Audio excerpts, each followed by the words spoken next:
જૂનાગઢમાં ભવનાથની તળેટીમાં સાધુ સંતોનું ઘોડાપુર આવ્યું છે। જૂનાગઢમાં યુપીથી આવી રહ્યા છે સાધુ સંતો। યુપીના સાધુ સંતો મહંતો ભવનાથ પહોંચ્યા। જૂનાગઢમાં ધૂણી દખાવીને બેઠા છે સાધુઓએ અધ્યક્ષ નારીનું ધારણ સ્વરૂપ કર્યું। સ્વરૂપ પાછળના ઇતિહાસની પણ વાતચીત કરી। ગુજરાત ફર્સ્ટ સાથેના સંવાદમાં શિવ પાર્વતી વિશે ચર્ચા કરી હતી। તો જે સાધુઓ અહીંયા આવેલા છે તેમણે અર્ધેશ્વર નારીનું સ્વરૂપ પણ ધારણ કરેલું છે અને આ સ્વરૂપ પાછળના ઇતિહાસ અંગે પણ તેમણે ગુજરાત ફર્સ્ટને જણાવ્યું હતું।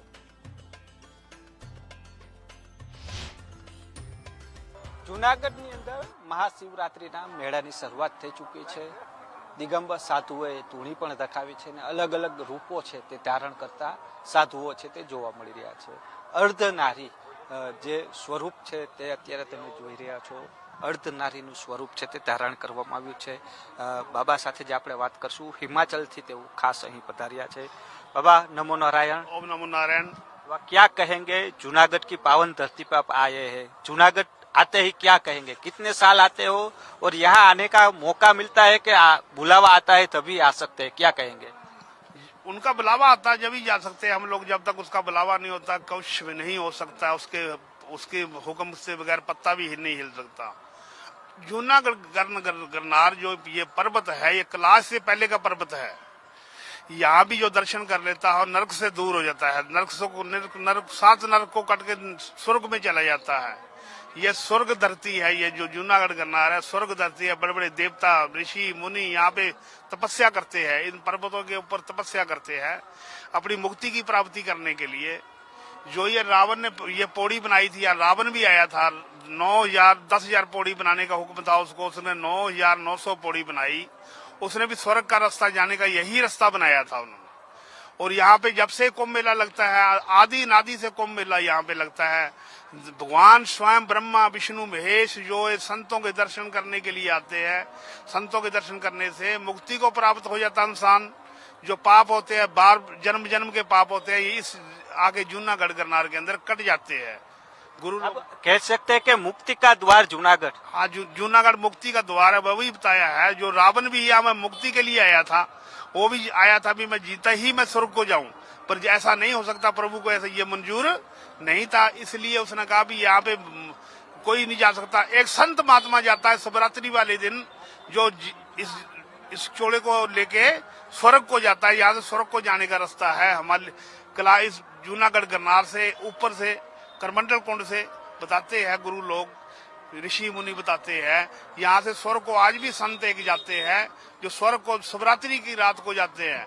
ये शिवरात्रि जो होती है महान शिवरात्रि है। इसके ऐसी एक शिवरात्रि करने से हजारों फल मिलते हैं। ओम नमो नारायण जी। बापू, आपने जिस तरह से अर्धनारी का वेश किया है, क्या कहेंगे इसके बारे में? ये अर्धनारी का भगवान शंकर जी ने वेश धारण किया था। ऋषि थे जो शिव जी महाराज की परिक्रमा करते थे, माता पार्वती की कोई परिक्रमा नहीं करता था। तो शिव जी की परिक्रमा करके चले जाना। एक बारी किया, 2 बारी किया, जब तीसरी बार किया तो पार्वती क्रोध में आ गई। हे भगवान शंकर, ये आपकी परिक्रमा करते, हमारी परिक्रमा क्यों नहीं करते हैं? कहता ये मूर्ख है, ये बच्चे है, हमारे ही ये ऋषि है, हमारे ऋषि, इनको ज्ञान नहीं है, इनको ज्ञान नहीं है। तो कहती महाराज कैसे ज्ञान देना? कहता अभी देखो। तो उन्होंने आदि रूप का रूप धारा, शंकर भगवान ने आदि नारी का रूप धारा। तो फिर उस ऋषि ने सारी दोनों की तपस्या ये किया, परिक्रमा किया। तो उसने कहा मैं शिव के बिना नहीं है, शिव मेरे बगैर नहीं है, हम दोनों एक ही है। शिव पार्वती का रूप धारा, इसलिए संसार को उद्धार करने के लिए शिव पार्वती का रूप उन्होंने धारा था। उसी से परंपरा चली आ रही है, वो उसी परंपरा को हम चला रहे हैं। बाबा, खास दामोदर कुंड का स्नान हाँ जी, जो करते हैं, क्या कहेंगे? उसको स्नान करने से उसको स्वर्ग को प्राप्ति होती है। इस गुरु लोग कहते हैं, ऋषि मुनि जो भी है, वेदों में लिखा हुआ है, जो उसका एक बार स्नान कर लेता है और 100 पाप से नष्ट हो जाता है और उसको 100 पाप का पुण्य मिलता है। उसका स्नान करने से 100 पाप का पुण्य उसको उस स्नान से मिलता है। मुक्ति को प्राप्त हो जाता है, इस मरने जमने से रहित हो जाता है। मुर्गी कुंड को लेकर क्या कहेंगे? मुर्गी कुंड बताया गया, वहां से स्वर्ग को रास्ता जाता है। वहां से 2 रास्ते जाते हैं, एक मिर्गी कुंड से जाता है, एक करमंडल कुंड से जाता है।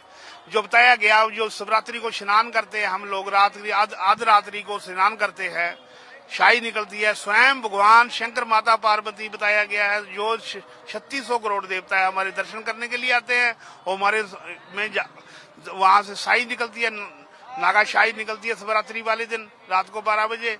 तो करमंडल कुंड में उसमें मिर्गी कुंड के अंदर नहाने से हम पापों के नष्ट हो जाते, हमारा पाप जितने भी है नष्ट हो जाते हैं। खास महाशिवरात्रि का ये पर्व है, जिस धुनी धकाते हो, महादेव को याद करते हो, धरती भी पावन होती है, लोगों को भी क्या कहेंगे, लोगों को आते हैं उसके बारे में क्या कहें? उसके लिए ओम नमो नारायण, ये जो धुनी लगाई जाती है आज युगाल से चली आ रही है, भगवान शंकर ने धुनी लगाई है। जो भी ये धुनी लगती है हमारी नहीं है, धुनी है शंकर भगवान की धुनी, हम उसकी पूजा करते हैं, शंकर भगवान की हम पूजा करते हैं। माता पार्वती ने कहा ये जो संत है ऋषि मुनि है किसकी पूजा करते हैं? कहते महाराज मेरी पूजा करते हैं। तो ये आप किसकी पूजा करते हो? मैं संतों की ही, ऋषियों की पूजा करती हूँ, ऋषि मुनियों की पूजा करती हूँ, जिस सबका मैं पेट भरती हूँ, सबका पेट मैं भरती हूँ। शिवरात्रि जो है यहाँ पे जूनागढ़ गिरनार के अंदर जो एक शिवरात्रि कर लेता है वो 100 पाप का नाश कर लेता है, 100 पाप का नाश कर लेता है। जूनागढ़ गिरनार के अंदर आना है, एक लक्ष्य लेके आना, दरख्त लगाना, जीवन बचाना, धरती को सुंदर रखना है। इस धरती को सुंदर रखेंगे, हम सुंदर रहेंगे, धरती सुंदर रहेगी तो हमारा हिंदुस्तान बचा रहेगा। तो જે રીતના વાત કરી છે કે મહાશિવરાત્રિના પર્વનું શું મહત્વ છે, સાથે જૂનાગઢની અંદર જે છે તેમનું શું મહત્વ રહ્યું, ગરવા ગિરનારનું, દામોદર કુંડ, મુરગી કુંડનું મહત્વ છે તેમના દ્વારા સમજાવવામાં આવ્યું। કેમેરા પર્સન અભય ત્રિવેદી સાથે રહીમ લાકાણી, ગુજરાત ફર્સ્ટ, જૂનાગઢ।